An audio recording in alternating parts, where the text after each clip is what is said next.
اما عائشہ رضی اللہ تعالیٰ عنہ فرماتی ہیں کہ آن حضرت صلی اللہ علیہ وآلہ وسلم ہر رمضان میں اعتکاف فرمایا کرتے، بس جب فجر کی نماز پڑھتے تو اپنی اسی جگہ پر تشریف لاتے جہاں اعتکاف کرنا ہوتا۔ راوی کہتے ہیں کہ اما عائشہ نے بھی آپ صلی اللہ علیہ وآلہ وسلم سے اعتکاف کی اجازت مانگی، آپ نے اجازت دے دی۔ انہوں نے مسجد میں خیمہ لگا لیا۔ حضرت حفصہ نے سنا تو انہوں نے بھی خیمہ لگا لیا، حضرت زینب نے سنا تو انہوں نے بھی خیمہ لگا لیا۔ پس جب نبی صلی اللہ علیہ وآلہ وسلم فجر کی نماز سے فارغ ہوئے تو دیکھا 4 خیمے لگے ہوئے، آپ کا اور ایک 3 ازواج مطہرات کے۔ آپ نے پوچھا یہ کیا ہے؟ ازواج مطہرات کے بارے میں بتایا گیا کہ ان کے خیمے۔ آپ نے فرمایا انہوں نے ایسا کیوں کیا؟ کیا نیکی کی وجہ سے؟ اور کہا ان خیموں کو نکال دو، اب میں انہیں نہ دیکھوں۔ تو خیمے اکھاڑ دیے گئے، اور آپ صلی اللہ علیہ وآلہ وسلم نے بھی اعتکاف نہیں فرمایا، یہاں تک کہ شوال کے آخری عشرے کا اعتکاف فرمایا۔ اس حدیث میں علماء فرماتے ہیں کہ یہ بات قابل غور ہے کہ آپ نے شروع میں اما عائشہ کو اجازت دے دی تھی، لیکن جب دوسری ازواج مطہرات نے خیمے لگائے تو سب کو منع کر دیا۔ تو بظاہر اس کی وجہ یہ معلوم ہوتی ہے کہ اما عائشہ کا مکان مسجد سے اتنا متصل تھا کہ اس کا دروازہ مسجد میں کھلتا تھا، اس لیے اگر وہ اپنے مکان کے دروازے کے ساتھ ہی مسجد میں پردہ لگا کر اعتکاف فرماتی تو ضروریات کے لیے بار بار مسجد میں مردوں کے سامنے سے نہ گزرنا پڑتا، بلکہ ایسا ہی ہو جاتا جیسے اپنے گھر میں اعتکاف کر رہے ہیں۔ اس کے برخلاف دوسری ازواج مطہرات کے مکانات کچھ فاصلے پر تھے، اس لیے اگر وہ مسجد میں اعتکاف فرماتی تو انہیں بار بار مسجد سے گزر کر اپنے مکان میں جانا پڑتا، اور عورت کے لیے اس طرح مسجد میں اعتکاف کرنا آپ نے پسند نہیں فرمایا، اور فرمایا کہ عورت کے لیے یہ کوئی نیکی نہیں۔ لیکن جب آپ نے دوسری ازواج مطہرات کے خیمے اٹھائے تو اما عائشہ کا بھی اٹھوا دیا تاکہ دوسری ازواج مطہرات کو شکایت نہ ہو، اور خود اعتکاف نہیں فرمایا تاکہ اما عائشہ کی دل شکنی نہ ہو، اور خود شوال میں اعتکاف کر کے اس ناغی کی تلافی کر دی۔ اس طرح اس عمل سے آپ نے اللہ تعالیٰ کے حق سے لے کر ازواج مطہرات تک سب کے حقوق کی رعایت کی، اس انداز سے فرمائی سبحان اللہ۔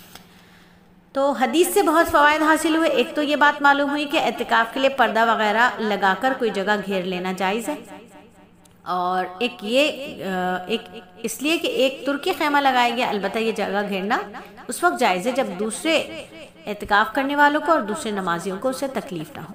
کوئی جگہ گھیرے بغیر اعتکاف کرنا چاہیے، ورنہ ایسا کرنا چاہیے کہ کوئی جگہ نہ گھیری جائے۔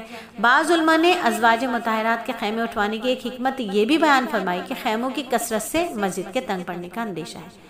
دوسری بات اس حدیث سے یہ معلوم ہوئی کہ عورت کو شوہر کی اجازت کے بغیر اعتکاف نہیں کرنا چاہیے، اور اگر ایسا کرے تو شوہر کو اعتکاف ختم کروانے کا بھی حق ہے۔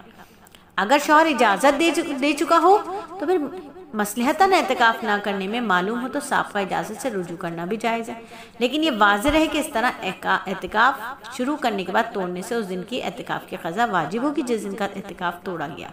تیسری یہ بات معلوم ہوئی کہ خواتین کو مسجد میں اعتکاف نہیں کرنا چاہیے، لیکن اگر کوئی عورت جس کا مکان مسجد سے بالکل متصل ہو اس طرح پردے کے ساتھ مسجد میں اعتکاف کرے کہ اسے مسجد میں باہر نکلنے کی ضرورت نہ ہو اور آس پاس بھی مرد موجود نہ ہو تو پھر اپنے شوہر کے ساتھ اعتکاف کر سکتی ہے، لیکن افضل بہر صورت یہی ہے کہ گھر میں اعتکاف کرے۔ اما عائشہ رضی اللہ تعالی عنہ فرماتی ہیں کہ نبی صلی اللہ علیہ وآلہ وسلم رمضان المبارک کے آخری عشرے میں اتنا مجاہدہ فرمایا کرتے کہ اتنا مجاہدہ پورے سال کے دوسرے حصوں میں نہیں کرتے تھے۔ بخاری شریف کی روایت میں ہے کہ ام المومنین اما عائشہ رضی اللہ تعالی عنہ عفیفہ فرماتی ہیں کہ جب آخری عشرہ داخل ہوتا تو نبی صلی اللہ علیہ وآلہ وسلم اپنے ازار کو کس کر باندھ لیتے، راتوں کو جاگ کر گزار دیتے اور راتوں میں اپنے اہل خانہ کو بھی جگاتے۔ کہ اعتکاف کا عشرہ بھی ہے، اعتکاف کے 10 دن بھی ہیں، اور اسی عشرے میں وہ قیمتی ترین راتیں ہیں جنہیں لیلۃ القدر کہا گیا، قدر والی راتیں۔ وہ قدر والی راتیں جن کے لیے نبی صلی اللہ علیہ وآلہ وسلم نے امت کو تعلیم دی، اور تعلیم کیا دی کہ جو شخص لیلۃ القدر میں ایمان کے ساتھ ثواب کی نیت سے عبادت کے لیے کھڑا ہوا اس کے پچھلے تمام گناہ معاف کر دیے جاتے ہیں۔ اور اس ایک نقطہ ہے کہ آدمی چاہے نا کہ آدمی یہ چاہے کہ اللہ رب العزت مجھے معاف کر دے تو اس کو چاہیے کہ اپنے دل سے وہ سب لوگوں کے بارے میں غصہ نکال دے اور اپنے سینے کو بے کینہ کر لے، سینہ بے کینہ کر لے، سب کو اللہ کے لیے معاف کر دے۔ یہ وہ موتی وہ ہیرا ہے جو اللہ والوں کی محفلوں سے پایا جاتا ہے۔ اللہ ہم سب کو اللہ والوں سے جوڑ دے۔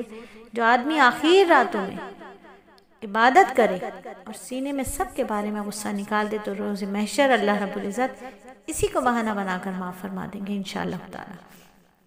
تو دیکھو میری بیٹیوں، اللہ نے بہت قبول کیا کہ آپ اعتکاف میں بیٹھ چکی ہو، اور بہت ساری میری بیٹیاں بالکل نیت کر کے بیٹھی ہیں انشاءاللہ کل اپنے اپنے گھروں میں اعتکاف میں بیٹھ جائیں گی۔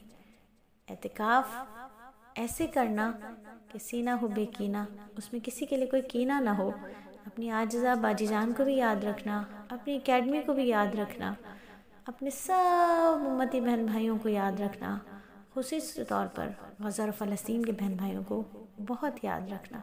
اللہ آپ کے اعتکاف کو قبول فرمائے، اور اللہ ہم سب کو اعتکاف کرنے کی، اپنے در پر پڑھنے کی توفیق عطا فرمائے، آمین ثم آمین۔